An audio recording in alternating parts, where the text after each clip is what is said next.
Bien, se reinició el video y hablábamos sobre bases de datos estáticas. Las bases de datos estáticas me hace alusión a información que no se puede modificar y que se captura de una única vez. Es decir, relacióname con base a los números, a los colores primarios, los colores para el pintado de la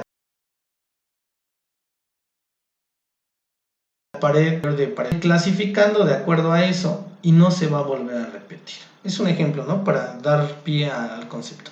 Bases de datos jerárquicas, estas son las más comunes. Esas bases de datos jerárquicas son aquellas que nos permite estar organizados en forma de un árbol al revés, es decir, un árbol va subiendo, ¿no? La información y los niveles de información y su complejidad va subiendo conforme aumenta de nivel y de complejidad hacia arriba, pero en este caso hay una base de datos jerárquica donde la información está fluyendo hacia abajo, ¿no? Esa es la explicación en español.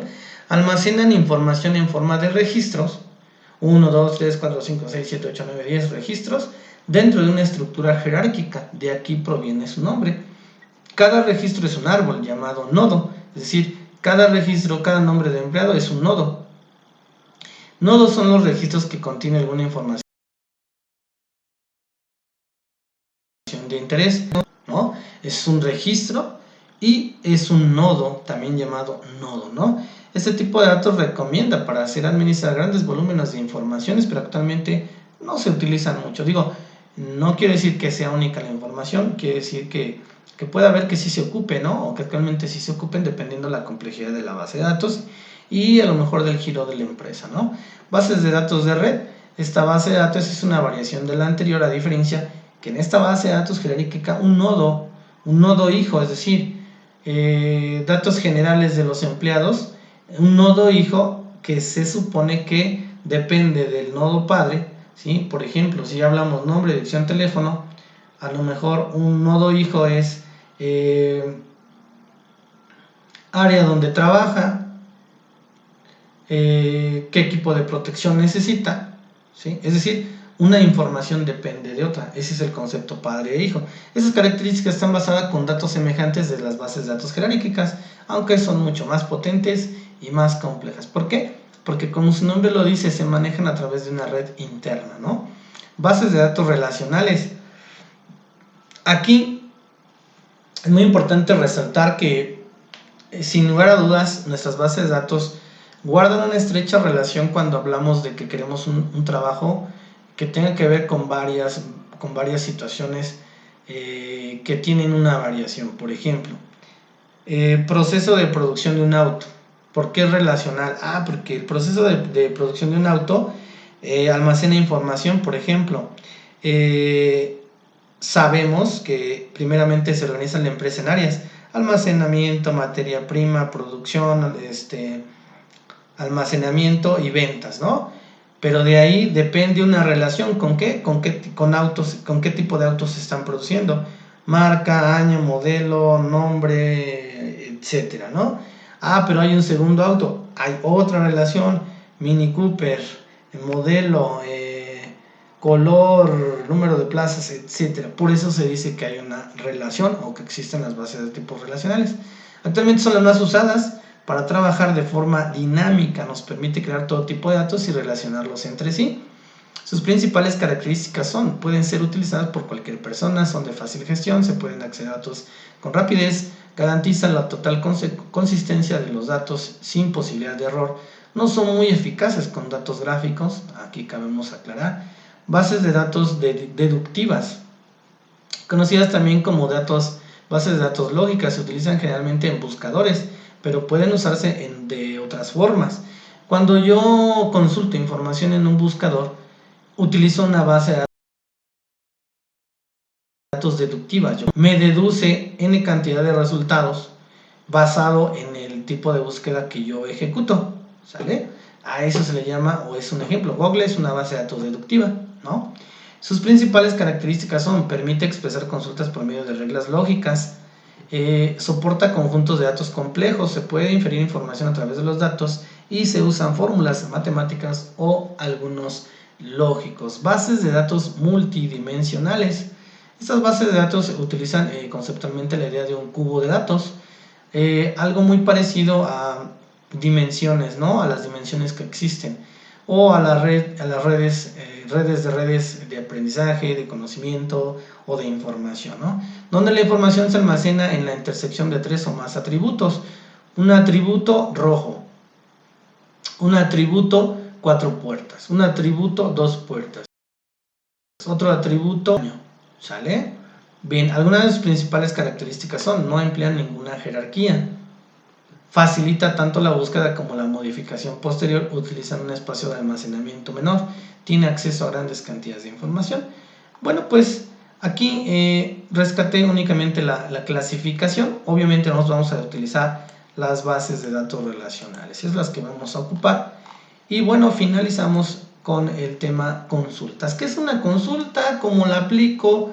¿Qué comandos, qué declaraciones, qué estructura de código me permite hacer una consulta? Aclaro, primeramente deberé crear la base de datos, crear el número de tablas que necesita mi base de datos, y posteriormente yo puedo ejecutar una consulta. Consulta, ¿de qué tipo? De tipo select, ¿no? Para seleccionar datos de una tabla utilizamos la sentencia select, que en español es selección. Si te recomiendo el inglés. De forma general, su estructura de una consulta: select from tabla. Aquí selecciona de tabla y ahí tienes que poner el nombre, ¿no? En lugar de tabla, select from de la tabla, select from, no sé, se me ocurre empleado. Selecciona de la tabla empleado, ¿sí? Esta instrucción es una de las más usadas al momento de seleccionar datos de una tabla, pero no es recomendable porque cuando se tiene una gran cantidad de información, la consulta puede tardar mucho en regresar el resultado, por lo cual hay que eliminar solo las columnas necesarias, ¿no? Limitar columnas: solo seleccionamos y mostramos valores de columnas especificadas. Por ejemplo, select columna 1, columna 2, columna 3 de la tabla auto. Ah, correcto, entonces únicamente va a hacer esa selección de esas 3 columnas.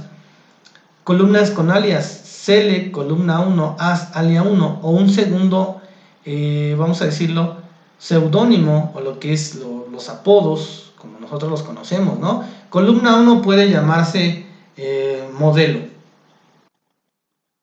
pero su sinónimo de modelo algunos lo confunden con año, ¿no? Entonces, alias as año, columna modelo as año, ¿sale? Esas son las formas de diferenciar estas declaraciones. Filtrado de valores con cláusulas where, o en español donde. Seleccionamos de la tabla X donde la columna es igual al valor 1989, me refiero al modelo, ¿sale? Select from tabla, selecciona de la tabla X donde la columna 1 tiene un valor menor a tal, un valor igual a tal o un valor mayor a tal.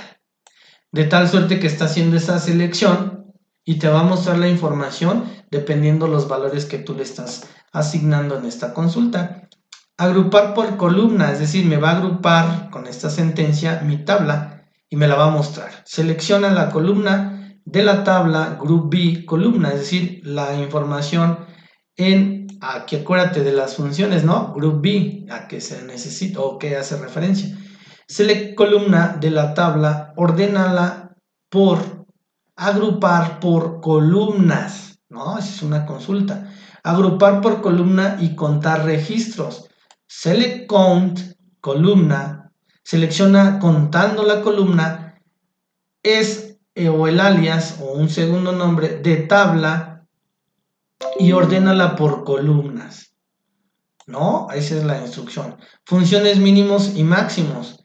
Selecciona mínimo la columna 1 o el sobrenombre de esa columna 1 y un máximo de la columna 2 y el alias de la tabla, del alias número 2, porque puede haber que exista un sobrenombre o un dato relacionado a una columna llamada de alguna manera. ¿De quién? De la tabla auto, ¿no?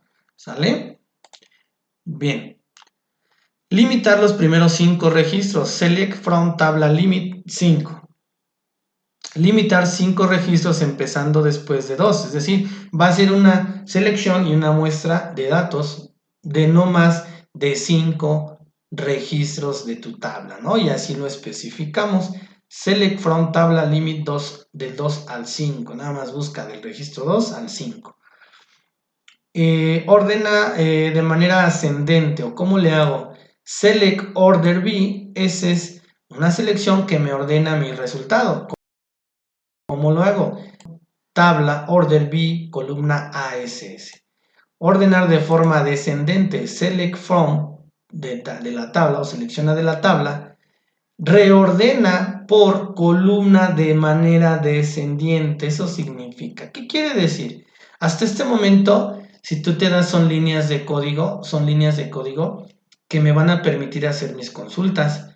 Obviamente, cuando mi base de datos y mis tablas están previamente elaboradas y que tenga que ver necesariamente la información que estoy tratando de seleccionar o consultar exista, porque si no existe te va a mandar un mensaje de error en la ventana inferior de tu Magnum Studio. Ahí te va a dar una advertencia que el dato es irreconocible, que no se encuentra, que mejores tu secuencia de consulta para mejorar el resultado, ¿no? Bien, aquí quise introducir un video interactivo sobre cómo se relaciona o cómo se tiene o se llevan a cabo las consultas. Esto lo vamos a ver más adelante, ya con una explicación. Con eso cerramos la unidad número 2. De mi parte es la explicación básica. Voy a hacer un segundo video para explicar directamente lo que acabamos de hablar en un ejercicio como tal. De mi parte agradezco, en unos momentos más haré llegar otro video con el ejercicio.